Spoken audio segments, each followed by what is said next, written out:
This video goes over defensive and attacking transition using small possession games to teach about defensive and attacking transition.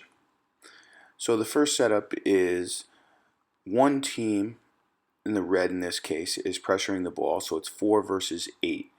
Every time that they get the ball, a new ball is started. The only thing we're working in here is defensive pressing. There is no transition involved. So as you can see, one team is pressing the ball and they press for 60 seconds and then we start again. It's 2 touch in this small area.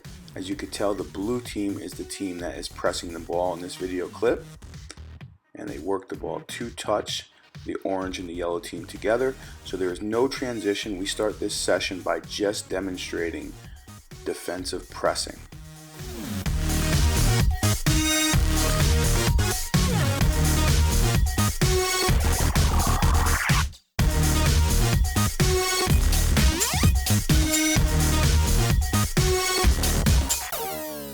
This next game involves 2 teams possessing the ball as one team is playing defense pressing the ball. The only difference is the team in possession who loses the ball transitions to defense. So this is involving defensive transition. So 2 teams are in possession as one team chases. There's 3 teams total. The team that gives away the ball becomes the new defensive team, and that's their transition from possessing the ball to defense. In this next transition, now it's 4v4. You'll see this. So right there, it's black against red with the blues as the outside.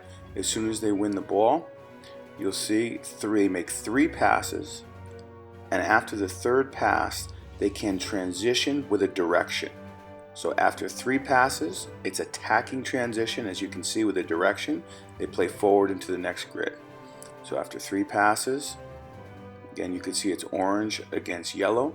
3 passes are completed. They use the blues on the outside. The 2 blues on the sidelines transition to the next grid, as you can see there.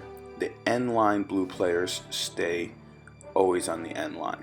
So now we went from defensive pressing with no transition to defensive transition, and now we have attacking transition because we've added a direction to the play. So again, as you can see, if somebody intercepts the ball, they have to complete 3 passes. After 3 passes, they can transition in a direction to the other grid. 3. Perfect. As you see, this blue team attempts to get 3 passes. 2. That's 3.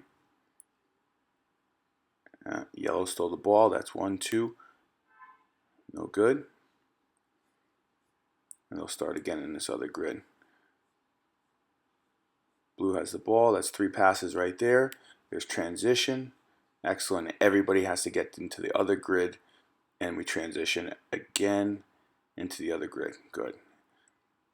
So that was the session on defensive transition and attacking transition.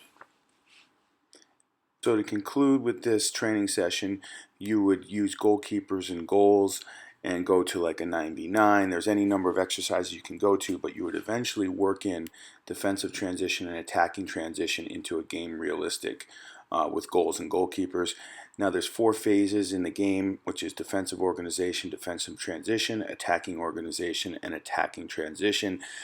Most of your sessions should cover, you can cover a specific phase, but really you're going to cover multiple phases because the game naturally involves multiple phases of the game. So all 4 phases, even though if you're going to concentrate on one, you're still going to incorporate all 4.